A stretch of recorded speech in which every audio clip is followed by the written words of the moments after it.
Albert Einstein के जीवन में कई मज़ेदार और रोचक बातें हैं जो उन्हें और भी दिलचस्प बनाती हैं। आइंस्टीन को बोलना सीखने में बहुत समय लगा था। वे 4 साल की उम्र तक ठीक से बोल नहीं पाते थे और उनके माता पिता को उनकी बुद्धिमत्ता पर संदेह था। स्कूल के दिनों की बात की जाए तो आइंस्टीन को स्कूल में बहुत समस्याएं होती थी। उन्हें उनके शिक्षक आलसी और अजीब मानते थे। टीचर ने कहा था कि तुम जीवन में कभी कुछ नहीं कर पाओगे। बचपन में एक बार उनके पिता ने उन्हें एक कंपास दिया।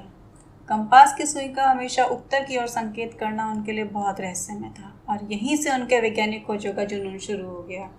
आइंस्टीन का सेंस ऑफ ह्यूमर बहुत अच्छा था। उन्होंने एक बार कहा था कि मैं कभी स्कूल नहीं गया था, लेकिन मेरे पास अच्छी स्मृति और अविश्वसनीय जिज्ञासा थी। आइंस्टीन अपने बालों को कभी नहीं संवारते थे। उन्होंने हमेशा अपनी स्पेशल बिखरी हुई बालों वाली तस्वीरों से अपने अलग अंदाज को बनाए रखा। आइंस्टीन ने कभी मोजे नहीं पहने। वे हमेशा बिना मोजों के जूते पहनते थे क्योंकि उन्हें मोजे पहनना बिल्कुल भी पसंद नहीं था। आइंस्टीन को विचार करने के लिए चलना बहुत पसंद था। वे अक्सर अकेले लंबी पैदल यात्रा करते थे, जिससे उन्हें अपने विचारों को साफ और संगठित करने में मदद मिलती थी। आइंस्टीन को अक्सर अपनी चाबियां और अन्य सामान खोने की वे इतने भुलक्कड़ थे कि उन्हें खुद भी अपनी कुछ चीज़ें याद नहीं रहती थी। एक वैज्ञानिक होने के साथ साथ वो एक अच्छे वायलिन वादक भी थे। वे अक्सर कहते थे कि अगर मैं वैज्ञानिक नहीं होता तो एक संगीतकार होता। उन्होंने सापेक्षता को समझाने के लिए एक सरल उदाहरण दिया। जब आप एक सुंदर लड़की के साथ बैठते हैं तो 1 घंटा 1 सेकंड जैसा लगता है, लेकिन जब आप एक गर्म तवे पर बैठते हैं तो 1 सेकंड 1 घंटे जैसा लगता है। यही सापेक्षता है।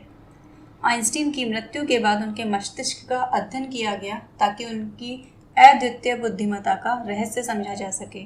अल्बर्ट आइंस्टीन की 76 वर्ष की आयु में न्यू जर्सी में उनकी मृत्यु हो गई। आइंस्टीन नहीं चाहते थे कि उनके मस्तिष्क या शरीर का अध्ययन किया जाए, लेकिन पोस्टमार्टम करते समय प्रिंसटन के रोग विज्ञानी थॉमस हार्वे ने उनकी प्रतिभा के रहस्य को उजागर करने की आशा में वैज्ञानिक के मस्तिष्क को बिना अनुमति के हटा दिया। एक बुक के अकॉर्डिंग आइंस्टीन ने अपनी मौत से पहले ही लिखकर यह निर्देश दिया था कि उनके मरने के बाद उनके शरीर के अवशेषों के साथ कोई छेड़छाड़ नहीं की जाएगी। अंतिम संस्कार के बाद राख को कहीं गुप्त रूप से बिखेर दिया जाएगा, जबकि हार्वे ने परिवार की अनुमति के बिना उनका दिमाग चुरा लिया और 20 साल तक छुपा कर रखा।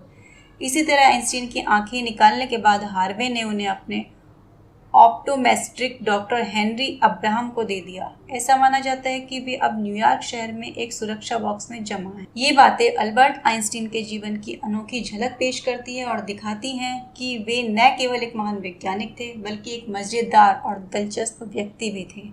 Thank you.